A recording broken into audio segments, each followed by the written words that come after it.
নির্বাচনে দাঁড়াইছে ইয়েস স্বতন্ত্র। হ্যাঁ, আমাদের বাসা বলা রাস্তাঘাট গ্যাস নাই, রান্না করতে পারি না।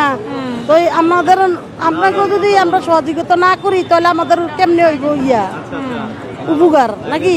তো এটার দিকে খেয়াল রাখবেন, গ্যাস জি নাই একটু উপকার করে দিবে আমাদেরকে। আমরা ইনশাল্লাহ তো আসি, আমরা তো ভোট দিবই, আমাদের এই উপকারটা করে দিবা ইনশাআল্লাহ। ইনশাল্লাহ। এই আমাদের গ্যাসেরই প্রবলেমটা, নাহলে তো এত প্রবলেম ছিল না। সিলিন্ডারও যাতে সরকারি দামেই আসে, আপনারা তো বেশি দিতেছেন এখন।